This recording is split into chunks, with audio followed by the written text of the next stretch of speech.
Hey, everybody. Welcome to another edition of Coaching from the Couch.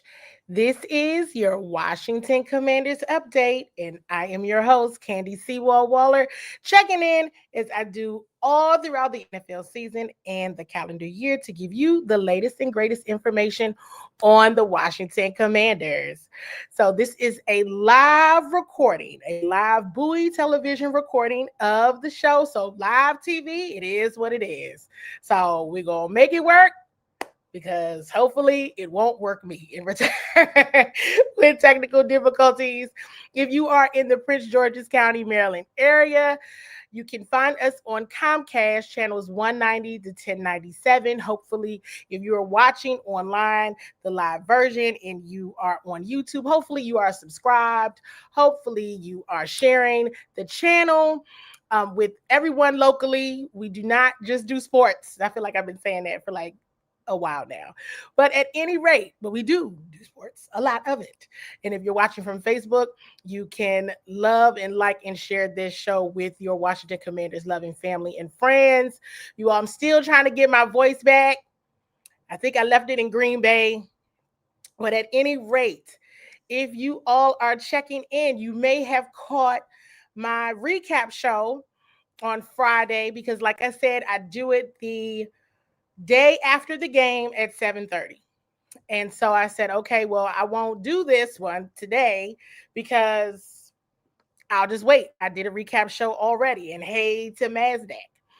And we'll try to get as many comments as we can in as well. I'll do some housekeeping. But of course, with all of the injury news and all of the everything, I said, all right, we'll be doing a show. And I know that there's football on, but I'm not in ops mode currently because the teams that are playing right now, the Commanders do not have to face this regular season. So the later game, though, we know that they have some opponents playing there. So go ahead and check in, you all. If you are on YouTube, we definitely do all of the things in terms of super chat, super thanks, all of that. If you're loving Bowie TV's content, if you're loving the Commanders content, I went through some of this as well. Comcast channels 190 and 1097. And like I said, every day after the game, which I did. So you're getting kind of an extra show here. Should we play What's Your One Word? You know what? Maybe not. Maybe it's not what's your one word about how you felt after the game. Maybe it is what is your one word to describe how you felt when you heard about the Commanders' injuries? All of the above, because there are injuries, everyone. There are injuries. There's this plural. It's not just one, there's a few. So go ahead and drop in the chat what's your one word. I made a joke on a post and said, we're going to do some breathing exercise. You just breathe in through your nose, out through your mouth, in through your nose, out through your mouth. Okay, just do that several times. Okay, do that several times because I see the one words that you have. So make sure you do the breathing exercises because that will help you. That will help you. It will help everyone, but it will help you to get through this. Okay. So, you know how I love to do? I shared on my post that I'm going to do a deep dive into Commanders head coach Dan Quinn's press conference from earlier today. He does a press conference on Mondays to share all the things, right, from the game, any other questions that we have. And then and while we're doing that and dissecting and doing a deep dive into the press conference, also, I think it's important to bring up some important points as the team prepares for week 3. So this will be a little bit of recap, right, from last Thursday's game, past 2 weeks, current state, and looking ahead. Okay, so love button, fire emojis, hearts, whatever you like in the chat so that we go ahead and get started. While you are listening and watching the clips, I would love to get your feedback on what's being said. And let's just go ahead and get rolling. Or, in the words of head coach Dan Quinn, let's get rocking. Well, I'll start off just with a little bit of tough news. And we have two players that will be out for the year, and that's Austin Eckler and Dietrich Wise. And I know we hear a lot this a next man up league, but I just wanted to take a moment and talk about these two, and they have made a tremendous impact on our team on the field, but also off the field. These are two incredible guys, and so just want to acknowledge that. Before we got rolling, I'm definitely bummed for them. We have four others for some injuries that we're still assessing: Noah Brown, John Jones, John Bates, and Jaden. I know lots of the questions will be about our QB, but I can say here's what I know, and when I say that, it's all really that I know. So he did have an MRI, and he has already begun his return to play process with us. He is truly day-to-day. What does that mean for Sunday? I can't tell you that now. I'll have more to share on that when we get to Wednesday and practice and what that would look like. But in the return to play, he and any of the guys would have to hit all of the markers for us to get back and do our thing. So we got a good plan of how to return to play for him and for everybody else. And I'll give you more insights just as soon as I have them. So I want to make sure I gave you all that I had, that he's day-to-day as we're sitting today. And I'll share more with you on Wednesday when we get together before practice. So I can tell you from being at Lambeau Field on Thursday night, and I mentioned this a bit on the recap show, I believe, is that, Dietrich was the first to get hurt. And, just last week I was talking about Dietrich Wise, and I have been all throughout training camp. And I asked Coach about Dietrich Wise after his game against the Giants. I'm just really, really impressed with Dietrich Wise. And you could just feel, even from the press box, the team just get immediately deflated with Dietrich's injury.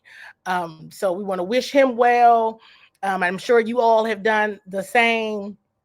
And the same kind of feeling was that with Austin as well, because with that one, it was like no one knew what happened or what was going on at the time, because as you know, it was not, as you were watching the game or saw a replay, it was non-contact. So their injuries, and those two are going to hurt. That's going to hurt. We're going to get into a bit more with another clip and doing the deep dive into Dan Quinn's press conference on the running back room. But we will see what happens. Jalen Holmes was signed. So it's as he mentioned in the it's next man up, yes. But listen, he was bummed. Everyone's bummed. You could tell. And then there's other players hurt. We're going to get into Jaden. We're going to get into, John Bates, Noah Brown, and Jonathan Jones, who both Noah Brown and Jonathan Jones were experiencing injuries. We know that, right? They were on the injury report. We know that. And so now, they had to go out, see where they are going to be. But I think, Dietrich, Noah, and Jonathan hurt, right? All of it hurts. It's all, like, gosh, especially so early in the season. Remember, the Commanders really didn't have to deal with injuries much at all last season. I mean, Jonathan Allen, of course, Noah had his issue, later in the year, but it's, it was like 5, 6 in one game. So that was a lot, 2 of which end up, are now on IR. So day-to-day is exactly what that means. It literally means day-to-day.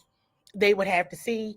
I will be out in Ashburn all this week, so hopefully, we will see. But I'm going to try to reserve some comments unless you have questions for me, then I will answer them. But I'm right here in this moment just trying to tell the news and share information in that regard in terms of moving forward in preparation for week 3. But let's get into the next clip. Let's get into the next clip with the question that at this point in time, you'll hear my colleagues ask the question. So you'll know who it is. But, here's the reality when you talk about each one of these guys and, you talking, this question was specifically about Jaden. Jaden is going to want to play. They all are, everybody. So this will be interesting to manage. Check out this clip.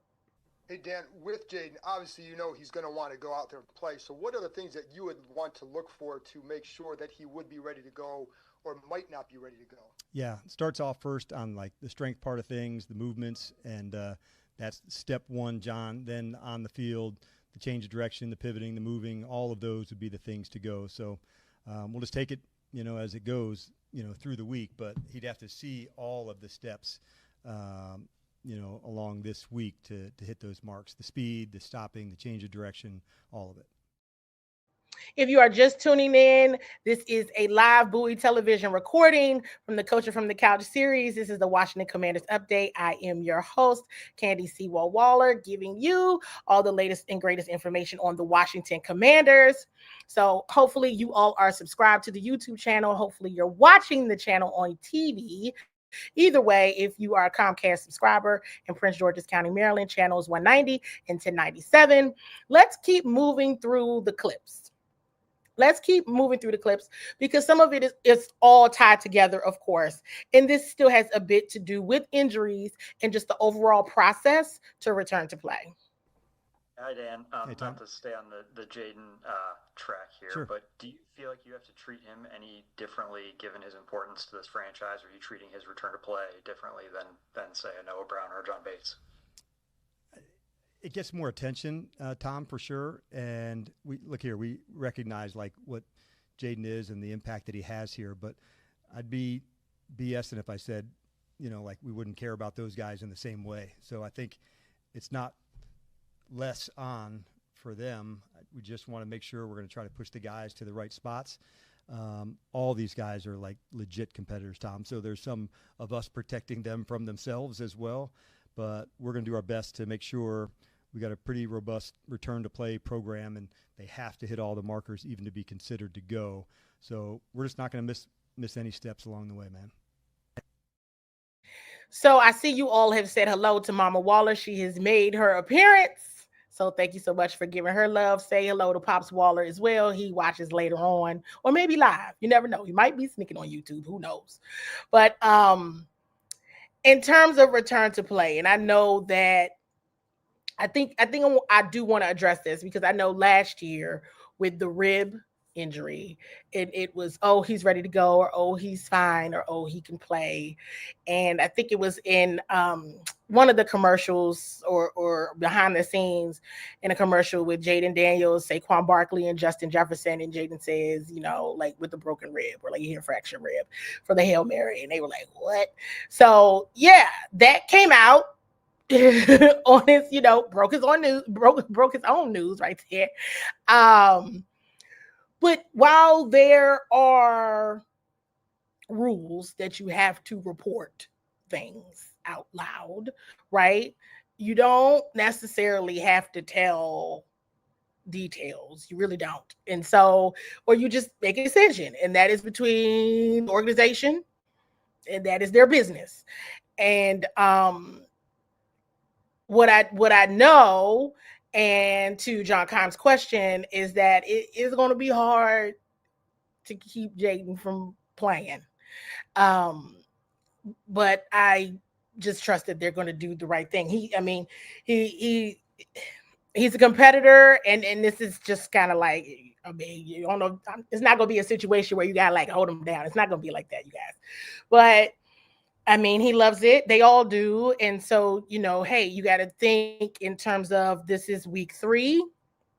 You got to think about week 4, 5, 6, 7, everything, especially if you have aspirations, as we're all clear that they do, to play longer term into the season. So this will be an interesting week. Um, for many reasons. Every week is interesting though, but I don't also I also don't want to lose sight of John Bates' injury. Okay, we know how critical John Bates is to the success, overall success of the offensive line, the overall success of the offense, and just the run game and his blocking ability will be missed. It was missed when he went out of the game on Thursday.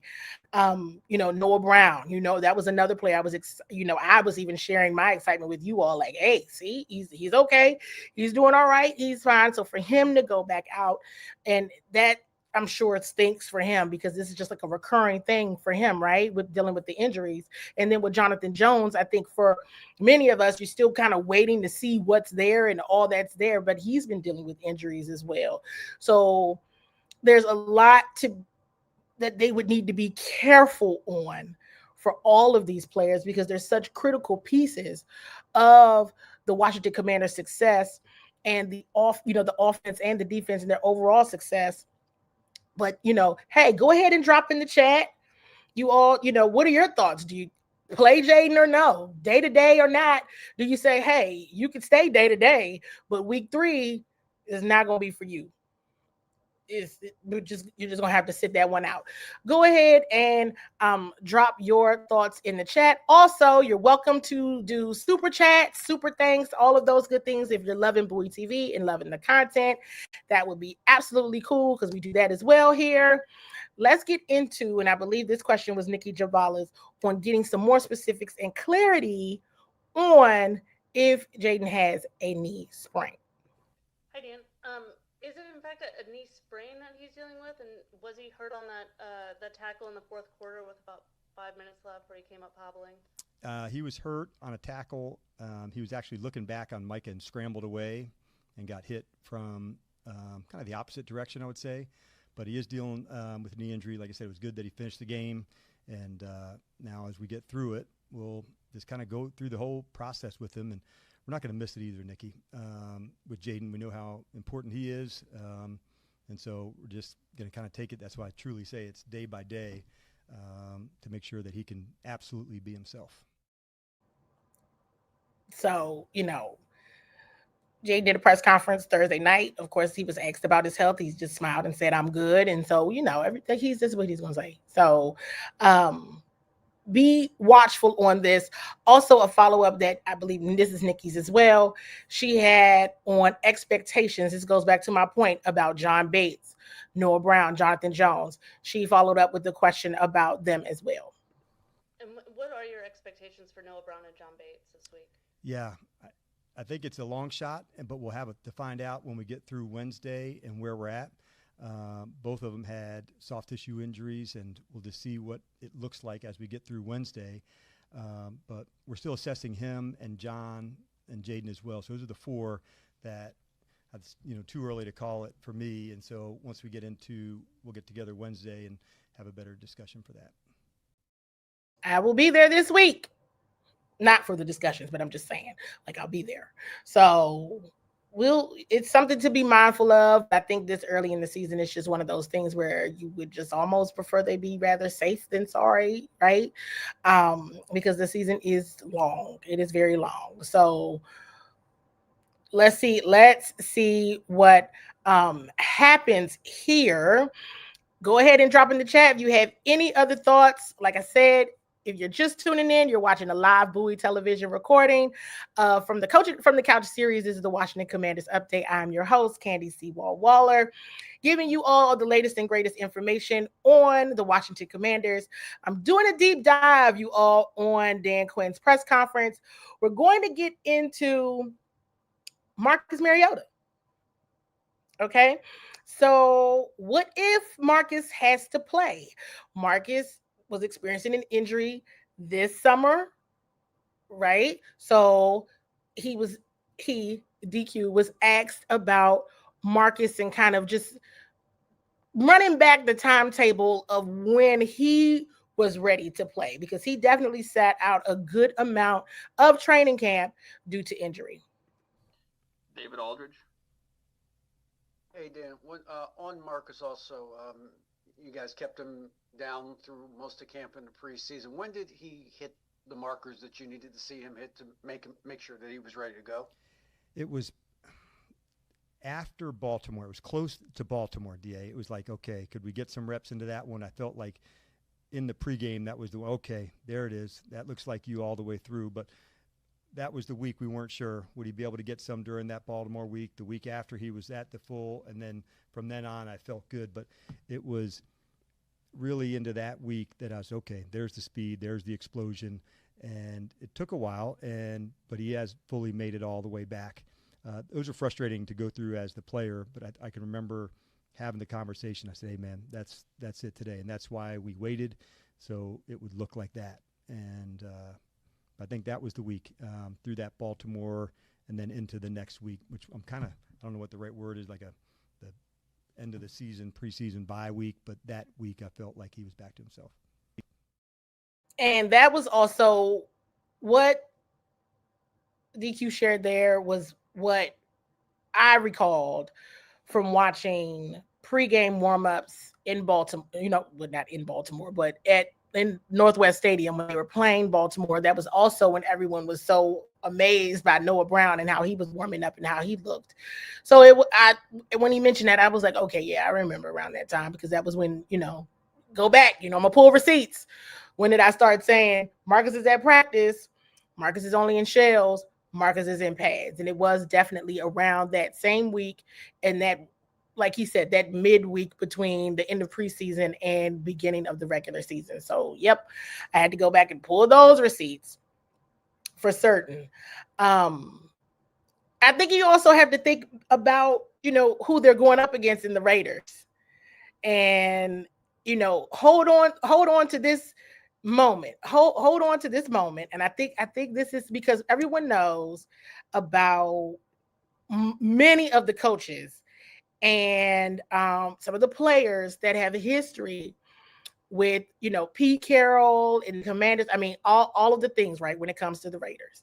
Is a lot of ties there. Go ahead and drop in the chat between Dan Quinn, Ken Norton Jr., Larry Izzo, Bobby Wagner, Nick Bellore. I can go on and name others for certain. There's a lot, right? The list goes on.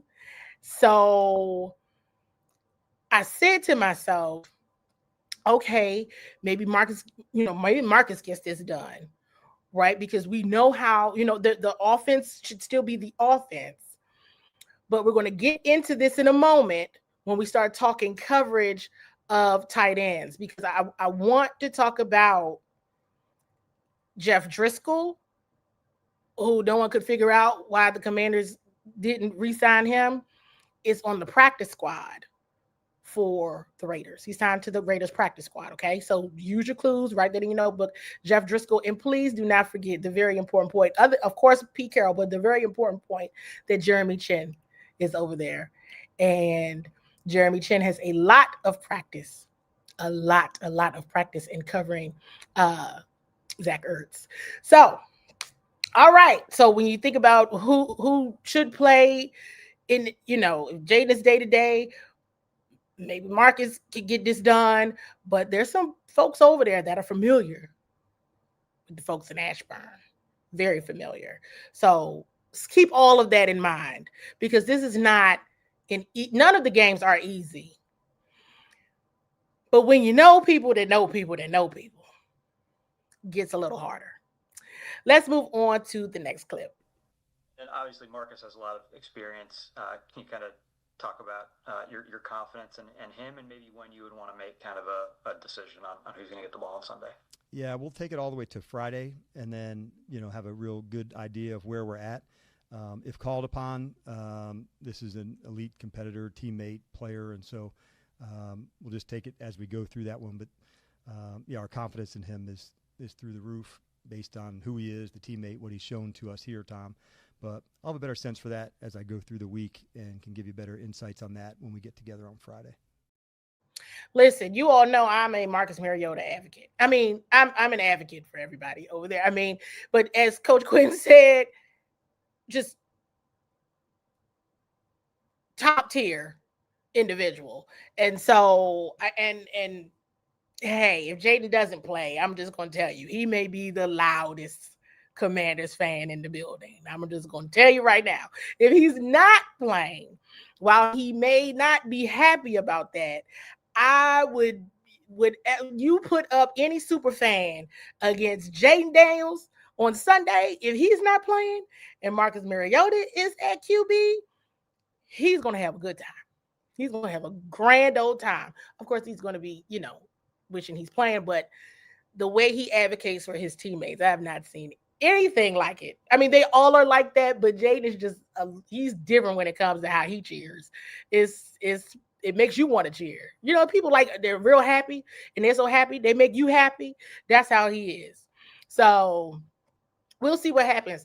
Still to come, we have clips on questions to Dan Quinn about the impact of Austin Eckler, right? So a little bit of conversation around the running back room, the impact of Dietrich Wise being out, a little conversation around the defensive line, and then we're going to go back a bit to the performance of Thursday night, and then we'll close it out with my question of, with Dan Quinn's thoughts on the last 2 weeks. So let's get into that because I know folks have questions around, okay, well, what's going to happen with the running backs? What's going to happen with the defensive line? Let's get into that here.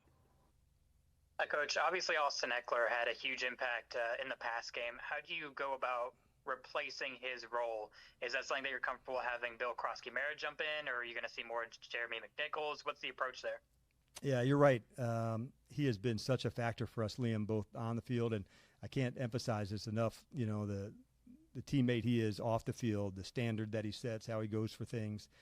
So it won't be with one person, not right away anyway. Those roles get worked out over time, but it won't be in the exact same way. I will tell you that. That's not somebody just say, okay, let's just, plug and play. So we'll feature some guys in some different ways for sure, but it won't be in the exact same way we did it with Austin. Thanks, Coach. You're welcome. And here is Coach Quinn on the impact of Dietrich Wise. And then similarly to the Eckler question, you guys were really excited about Dietrich Wise. He played great in the opener against the Giants. Yep.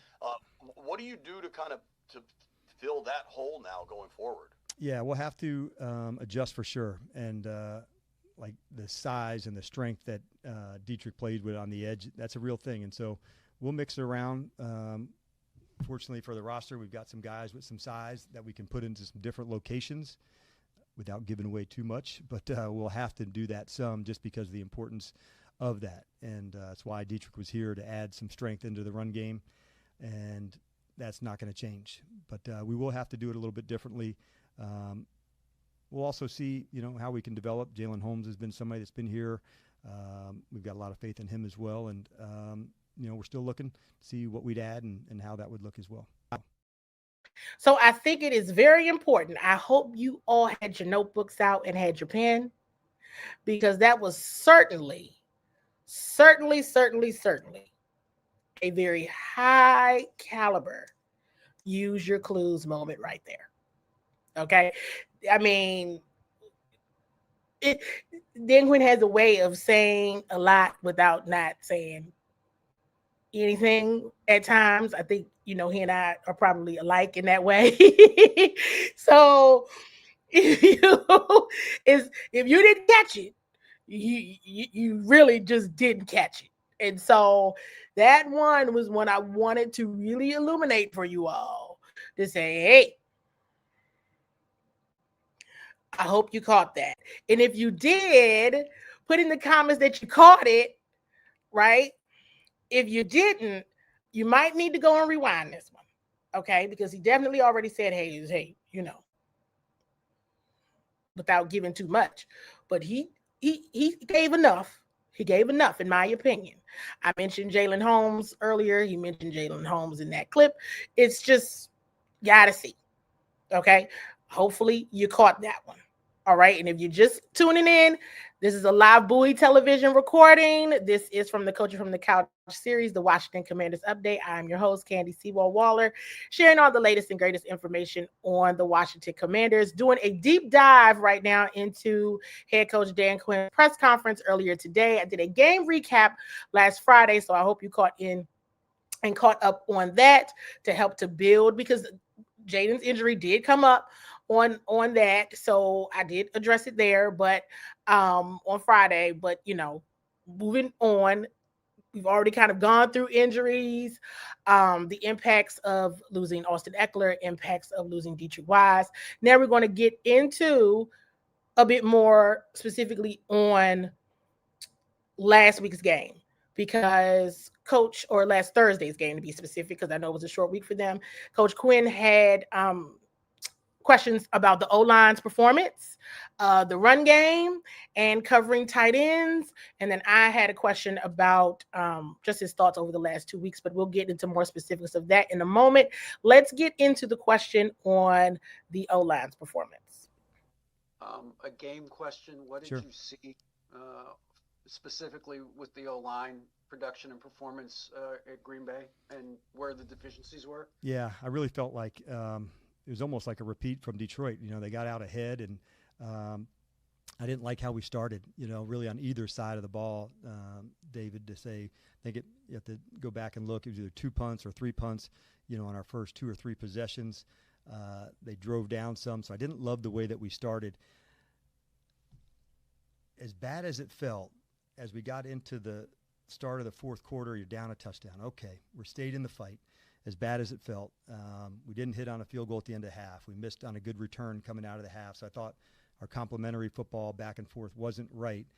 And then when it got to the 2 scores, then you're back throwing it all, to try to catch up again. So I thought, all right, can we stay in this fight? Here's our time to go take our shot. They went down to score, and that's where I thought the game changed, man, where we had 1 shot to go fight for it.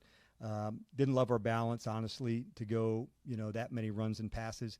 At the half, there wasn't a lot of plays, so it looks at the end of the game way higher in the passing, which is not what you want to do against a team that's rushing and going. But I just didn't love, on both sides the way we started. That's what I like. There are things that I liked. Took care of the ball. Those things. But just in terms of just jumping on them and being aggressive from the start, Dave, that's the thing I didn't love. It looked like it was a rough day. It was a rough day. Missing 2 field goals hurt. Let's kind of talk a little bit more into it. We'll go into some more of these. Missing those 2 field goals hurt. And we've consistently talked about, from a special teams perspective, the importance of having a very good kicker. Okay. With the Commanders having Thursday night football, I have an opportunity to watch Red Zone all day. And that was very cool. So that was just really super cool. But we're back at it next week. And that's cool. That's cool too. So, but how many games are decided by field goal? And I've had this conversation. I've had it on this show. I've had it on other shows. Like, hey, maybe they're figuring they're going to run the scoreboard up. They're just going to score touchdowns. Most they'll need is, things, field goal will be less than 50 yards. They don't need, 50 plus yardage. But this is what's happening. This is what's happening. Now, there were a lot of kickers who were missing kicks, but there was quite a few moments where these games, Cowboys, Giants, Broncos, Colts, these games are being decided upon based on field goals. You need a field goal. You need a kicker. You need one. And there's a lot of faith, we know this, and a lot of confidence in Matt Gay, but Matt Gay missed 2 field goals where that's 6 points left out there. Now, also, this was also another high caliber, use your clues moment. Okay. When Coach mentioned how they closed the half field goal and then how they opened the half, right? Because they won the coin toss, they deferred. Okay. So now you've missed 2 opportunities right there in your face to score. You include the other field goal from early in the game. That is 3 opportunities to score. And you did not execute. Now, I want to go back to the kick return game. Debo and Jalen Lane, they had some good returns. The team had some optimal field position. Didn't execute. Now, one of the things that I tweeted and we've talked about before is, hey, last year it took them a minute. It took the offense a minute to get going. Now, see, here's a little bit difference in last year and this year. Jaden Daniels is day to day going into week 3 this year. Optimal health last year going into week 3. I don't know if you want to chance that, right? But either way you look at it, you might say, well, Terry McLaurin wasn't there all summer. That's what Cliff Kingsbury, I'm going to keep talking about that. Cliff Kingsbury talked about time on task, and now you're seeing the results of not having that time on task when your number one receiver is out. That's time on task. That's the result of time on task. That's exactly what it is. You're seeing it there.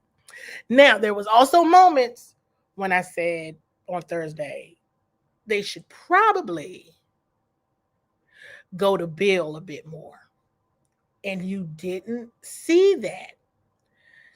So that you didn't see an adjustment. Now, after the game, and I don't have the clip here, but I think Donna asked after my question today about the offensive execution, because everybody said it, not everybody. Jaden mentioned it. Zach Ertz mentioned it. Well, here's the reality too. Can we all keep this a buck?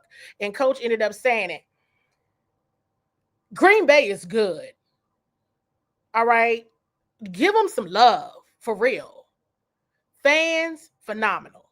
Really, really like those folks. There's some good people up there. I like them a lot. They're good. And they were good anyway. Then they went and added who? Micah Parsons. Thanks a lot, Jerry Jones. Right? Like, for real. Come on. But I don't want to get into that. They were already good. They were good. They could have caused that smoke without Micah. All right? Based on what the Commanders offense showed up, like they could have caused that smoke anyway in week 2. They could have caused that. Okay? They didn't need Micah to cause that in week 2 based on what the Commanders put out there on last Thursday.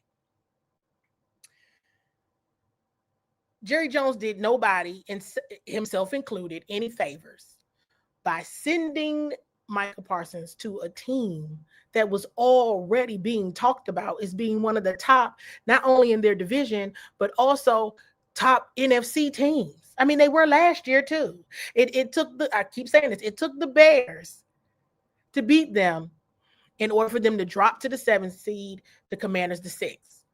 All right, so this wasn't, and they made improvements, and they do a phenomenal job drafting. That's another team. If you really pay attention to it, they do an excellent job in the draft. So they already look like this. Then you come out and you miss field goals. You don't maximize solid to very good starting field position. That's going to hurt you. That's going to hurt, because so much of this is high-powered offensive scoring. At one point in time, I said, I don't know what's about to happen, because from my vantage point, it looked like the score could have been way more than what it was. But it wasn't good. But it looked like it was getting ready to turn into an NFC championship. That's what it looked like it was getting ready to be from a scoring standpoint. The offense just, last year, we know what week 1 looked like. We know what week 2 looked like. They could remember week 2 was all because of Austin Seibert. If the Commanders didn't have Austin Seibert week 2, they would have lost that football game because they weren't scoring touchdowns. And Daniel Jones was still like the track star that he would turn into with the Commanders. So I think about these things. And now for me, it's like, is this a trend where it comes? Well, now it's, why is it taking you all so long to get going? Because week three was when the goons came out. That was when the goons arrived in week 3. That's what happened. Now, I say I'm going to go to this in terms of field goals, right?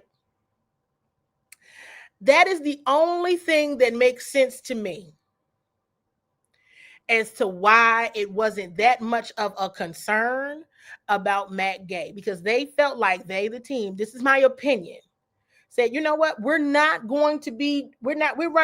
it up. We're running it up. We're going to have better starting field position. We're going to get down the field. We're going to go for it on 4th down. That's the only thing in my mind today that makes sense for why they kept him, knowing and understanding that even in practices and in games, he wasn't kicking consistently over 50 yards. That's the only thing. So you use your clues on that one, but that's the only thing that I'm saying, okay, they hit goon status around week 3. This year, week 3, I don't know if you're going to hit goon status because Jaden is day to day. But I only can believe that you were going to be on goon status because you already had an inconsistent kicker, but you didn't mind the inconsistent kicking from that yardage because you in your mind, he's not going to be kicking from that far back, which then brings me to the offense is struggling for the 2nd year in a row. We saw them struggle week 1 last year. We saw them struggle week 2. And then the goons came out week 3 on Monday Night Football. I don't know. And I don't know, because I don't know. And time on task is a real thing. I want to be honest. Time on task is a real thing. I'm not acting like it's not. But I could be completely wrong about this. But if Jaden doesn't play, if Jeremy Chin knows exactly what Zach Ertz is about to do, because he practiced against them all last year for a whole year. If Jeff Driscoll basically knows everything they're about to do, because that's how, adding people to your practice squad because they help with the scout team. Let's just keep that a buck. Use your clues, pro tip, insider tip. You're going to have to move. You're going to have to change some things. Whether Jaden plays or not, you're going to have to change some things. But especially if he does, you're going to have to shift some things up. And you're still going to have to figure out what needs to happen to get the offense moving forward. Because again, week 1, yeah, they had touchdowns, but it didn't look good at all. I know it didn't look good anywhere. In week 2, remember, it was like they can't score touchdowns. What is going on? They can't score touchdowns. And they have scored touchdowns, so that's good. But now you got a field goal kicker that's completely inconsistent. Because the game looks a lot different if you lose 27-24. Or if you at least make those 2 field goals and then you go ahead and score when you get the ball back after the half. Looks a little different. Struggling. Struggle bus. Not real sure. Now, I went on a whole rant there because then you talk about the offensive line perspective. We know that Brandon Coleman went out the game for a moment. The right side of the line, Nick Allegretti and Josh Conley Jr., they had a hard time on Thursday night. They had a really hard time. And that's putting it not, lightly. And it doesn't get any easier. These teams are getting their check just like everybody else. They want to win just like everybody else. And what have I said here? At this time of year, everybody thinks they're going to the Super Bowl. Everybody thinks they got it. And they're doing amazing things because it's always barring any injury. One of the things that my dad always says is sometimes when it comes to the Super Bowl, when it comes to the playoffs, sometimes it's not even about who's the best team. It's about who's the healthiest.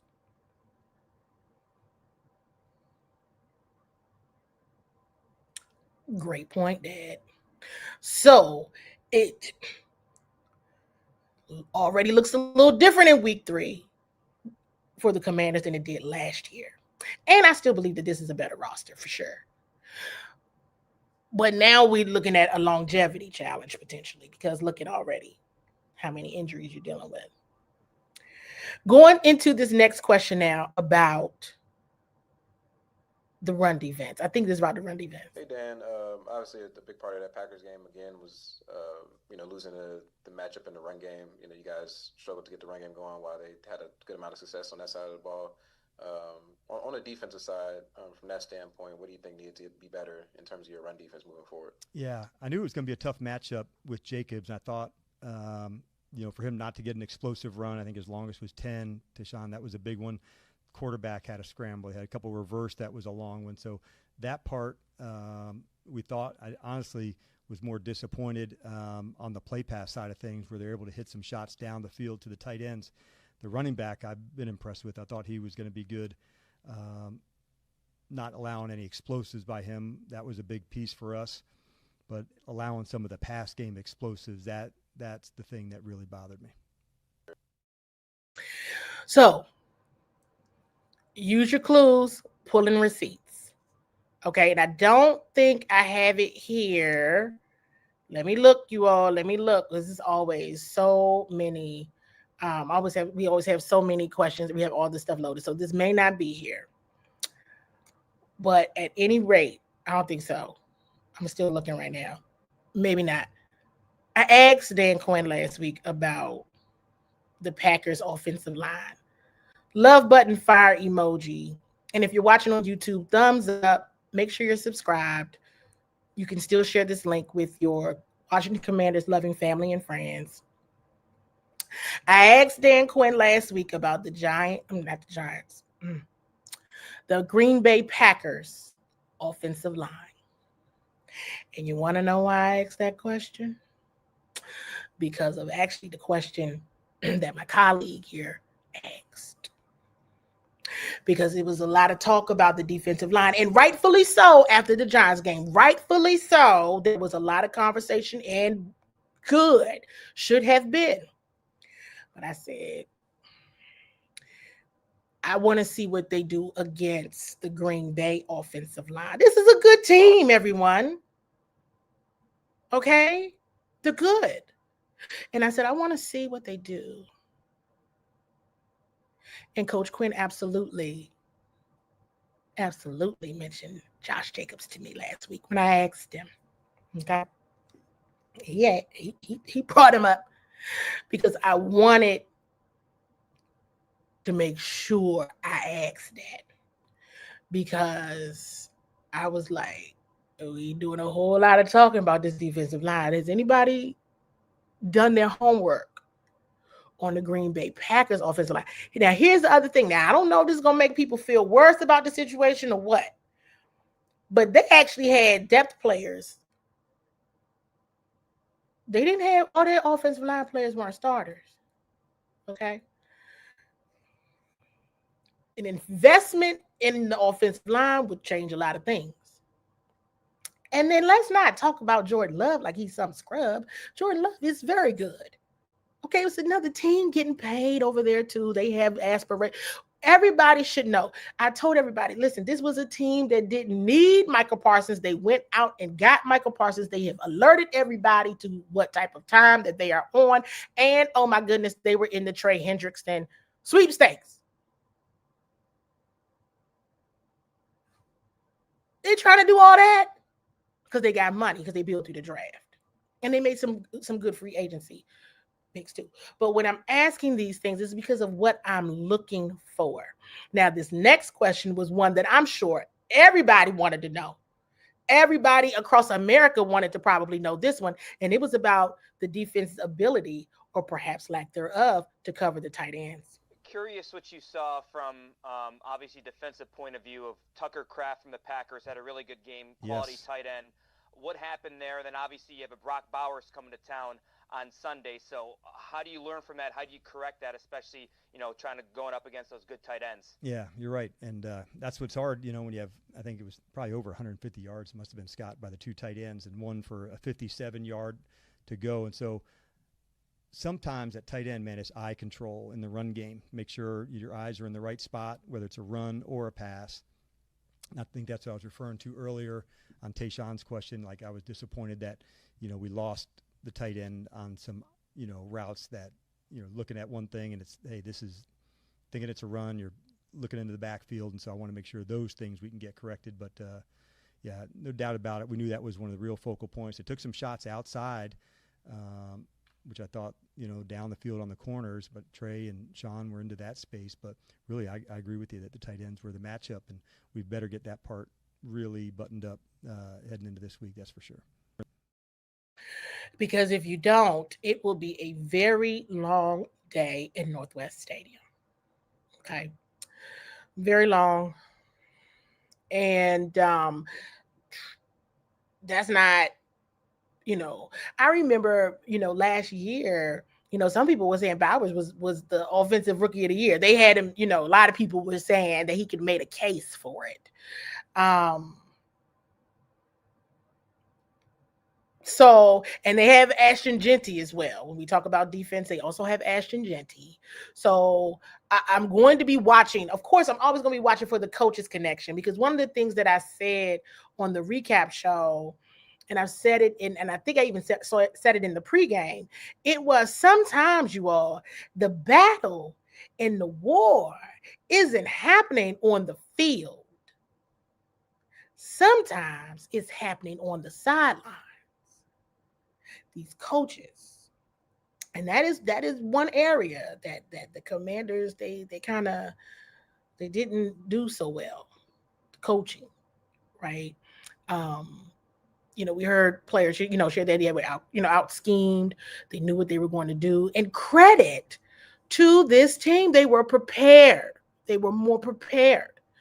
And so when you have coaching staffs that know each other and know how they move and know what they do and their strengths and their weaknesses, sometimes they're going to roll with you where you're weak. They're going to hit you there first, right? So I think you should be mindful of that. And then when there are players with names and then some without, you just have to be mindful of what you don't do well. Hey, and I don't know if everybody's going to make it if the field goal kicks aren't made. The only way that this is going to work out is if whomever is quarterback is scoring 6. They're going for the touchdowns, and many of them. So it's just a field goal attempt. Because if it is anything over 50, this could.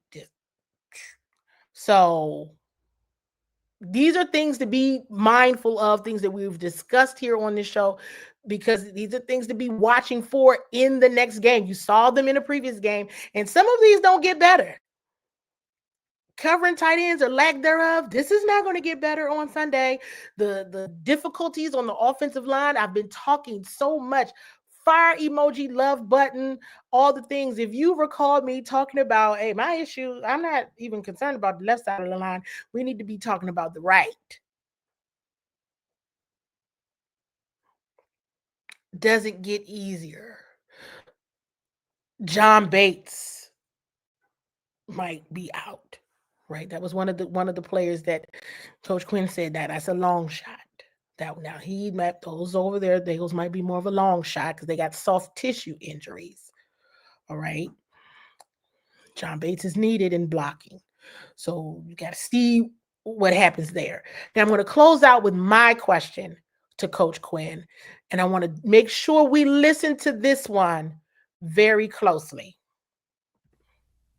Hey there, Coach. Good afternoon. Good afternoon, Candi. When you look at the first 2 games of the season, what are the must improve now areas for you? Yeah, I would like to see, because some did improve that I wanted to see. Like if you asked me after game 1, I was in the penalties and the tackling, and those things got better. I just want to make sure that one, our ability to eliminate explosive plays and to generate them. That's a big piece for us, Candi. We allowed some explosive passes in this game, which in the game prior we didn't get as many explosive, plays in this game. So that has to happen. You've heard me talk about September football. There's mistakes. I want to see those corrected. I also want to make sure that, like, when you're watching us play, that it's just all over the tape, the way we're finishing on a back, blocking downfield. So I want to continue to heighten onto those things. And then I want to make sure we nail our complementary football. I thought we missed that on some spaces over the last 2 weeks. Thought we had a chance at some points at the end of the half this week. We had a good return out to midfield to start the second half. Missed on points in that one. So that, Candi, can we sustain drives and get those points, especially when we did a nice job on some field position on the return game. So let's make sure this complementary football feeds in on one another, and knowing that the big return, we got to go get, a score out of that one. Or when we hold them, kick it and Trent, puts them back inside the 10-yard line, like, they got to stay back that way. And so that's is a must for me. The complementary football, we've got to make sure we get better at that. Thank you. You're welcome. You've heard the list. Because, see, there were some things, as Coach said, that did get better from week 1 to week 2. Tackling, it got better, but in my opinion, is it still at the margin or the mark that I know that they're trying to be? No, right? Penalties, again, it got better, but is it at the mark or where, they aspire to be? No. But the must improve now. Why did I ask the question? I asked that question because, yeah, I get that it's week 1 and week 2, and it was a short week, but guess what? I watched football yesterday, and I often do. And I tell you all, when I try to catch up when I'm at the game, I try to catch up later. I want to see what other people are doing. I want to see what others look like. I want to see how they're moving, because that helps me to understand what I'm watching. And I spend a lot of time in Ashburn, as you all know. And I know what they talked about and did all last season. You all have heard me say, if I saw it in July, I don't really want to see it in August. If I saw it in July and August, I don't really want to see it in September. Please don't let me see it in October. But there were some things, and it made me, definitely the complimentary football. Percy Butler had a major play on special teams. Had the Green Bay Packers at the 4-yard line, and they went down 96 yards and scored a touchdown. Now, wait a minute. That should be labeled unacceptable.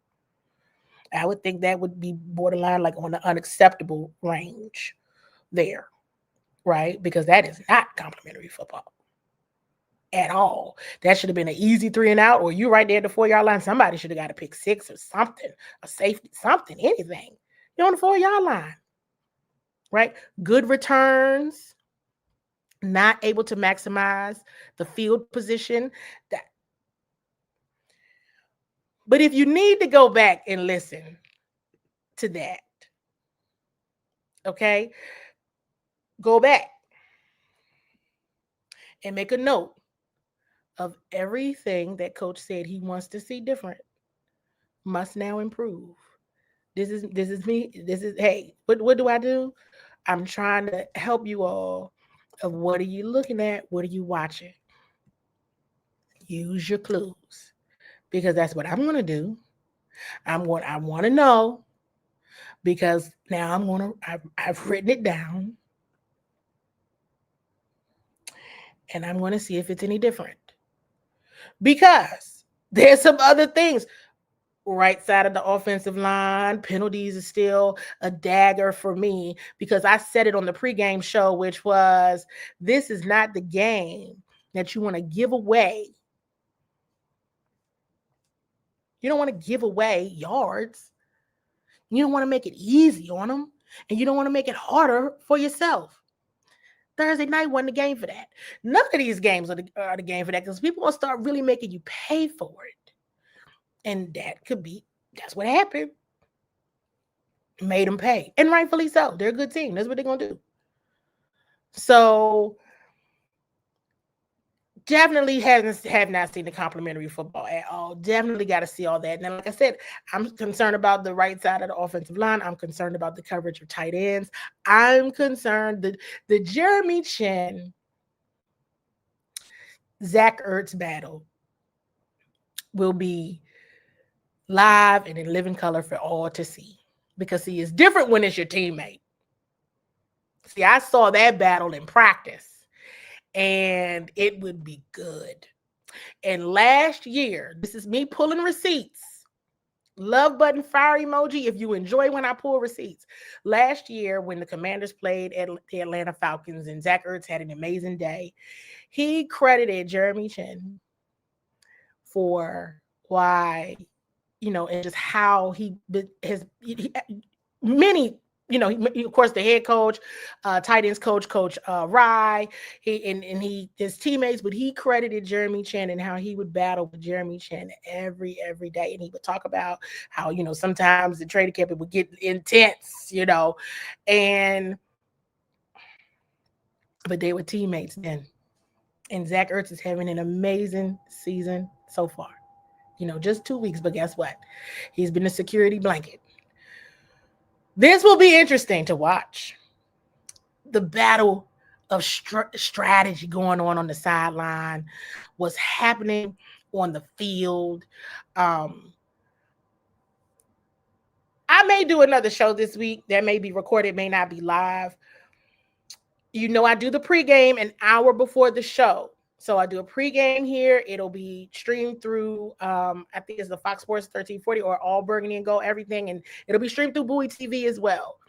So you don't want to miss that, because there's several players that I'm like, hey, listen, you all might need some help from the defense getting some scores up. Somebody might need to take this football to the house. Debo, Jalen, Luke, somebody, anybody. All right. Mikey Sanders still get everybody a pick six, please. It's just something. It's got to come together in week 3. It's got to start. Regardless of who is at quarterback, it needs to look like they're gathering and getting what needs to happen, and how they finish opportunities and how they maximize these opportunities. Because again, none of these games are easy. They're not easy. And you got to respect the other team. You have to respect them, because they're getting paychecks too. So we shall see.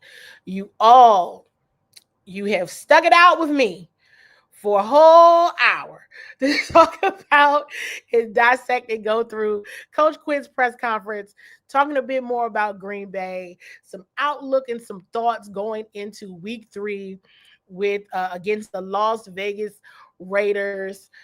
Commanders fans, show up and show out. They feed off your energy, as you know. Let's see how the rest of this week goes. Let's see how it goes. Like I said, I'll be out there. All we can do is see how it goes, and hopefully the Commanders can get back in the W column, and we'll be talking about that next Monday, hopefully. So we shall see. But make sure you all stay locked into Bowie TV. Appreciate you all so much for subscribing and watching. There's so much here on the channel that you can watch and enjoy, everything from youth programming to health and wellness. We're out and about in the community, covering the Washington Commanders, covering the Baltimore Ravens, covering HBCUs, you name it, we have it at Bowie TV. So thank you all so much, and I'll be talking to you all again soon.